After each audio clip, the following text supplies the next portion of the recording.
abbiamo fatto un secondo tempo diverso, il primo tempo forse uno dei peggiori, non riuscivamo ad avere gamba, loro molto più pimpanti, davano più intensità alla partita e quindi certo poi nel secondo tempo ci siamo dovuti un po' più sbilanciare, abbiamo lasciato delle ripartenze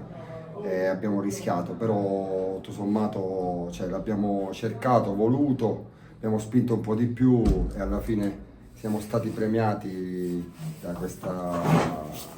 pareggio, però devo dire che loro veramente una bella squadra, l'avevo detto ai miei che in casa numeri alla mano hanno messo tutti in difficoltà, hanno preso soltanto con l'Atletica e con Castello a Mare, ma nelle altre partite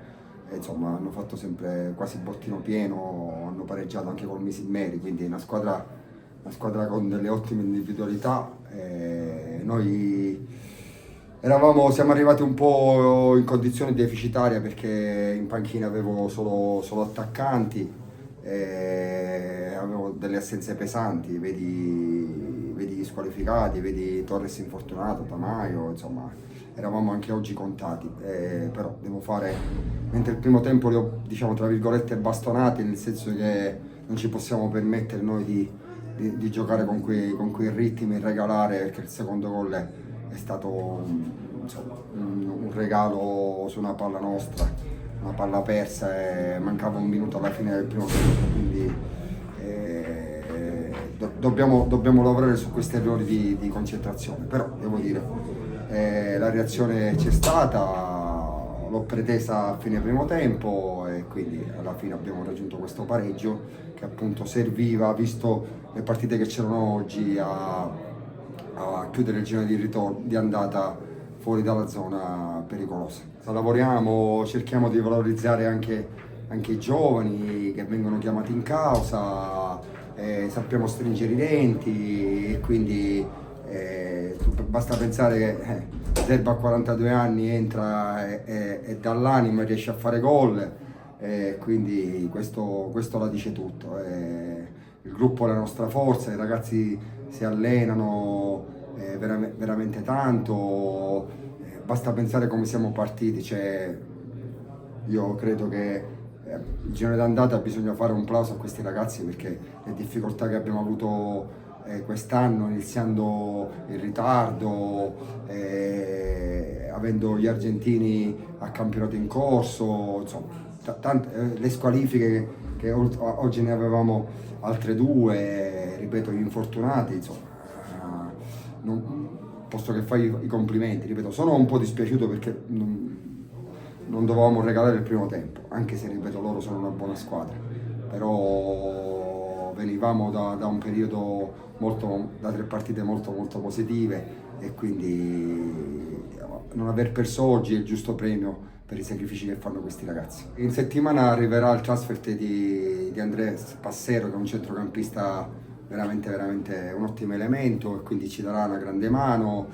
e penso che in linea di massima, anche perché per gli obiettivi che abbiamo noi, un campionato tranquillo e con la valorizzazione dei ragazzi, perché abbiamo una delle squadre più basse come media età, levando i 3 veterani del campionato e quindi insomma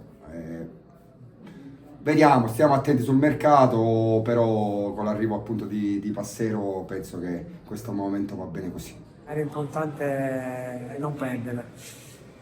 Come aveva messo la partita, il 2-2 è stato un miracolo, perché al primo tempo poteva finire 2-3-0 per loro. Hanno giocato benissimo loro, noi non siamo entrati in partita. Ma nel secondo tempo la forma male subito, è partita con l'acceleratore ben messo e abbiamo fatto la partita noi. Abbiamo fatto subito il 2-1 e poi il 2-2 meritatamente. Niente, la Palmamole è una squadra fortissima, ce la possiamo dare anche, ma se partiamo subito con la testa, subito possiamo fare bene. Ma se non siamo concentrati, se liscia al primo tempo, la squadra va in difficoltà. Però la reazione è stata importante dai ragazzi, il mister quando ha bisogno mette in campo, quest'anno ha giocato pochissimo, purtroppo il calcio è questo, rispetto al mister, quando mi chiama in causa do il massimo, sempre, come ho sempre fatto. cuore e anima ci abbiamo messo, la squadra nel 2-0 ha capito che lo stiamo facendo bene e abbiamo meritato il pareggio. Io aspetto sempre queste partite che mi piacciono e poi quando mi viene una palla gol spero di fare gol sempre. Oggi ci sono riuscito grazie alla mia squadra, al mister e alla società. Sono sempre qua a disposizione, quando avete bisogno sono sempre presente.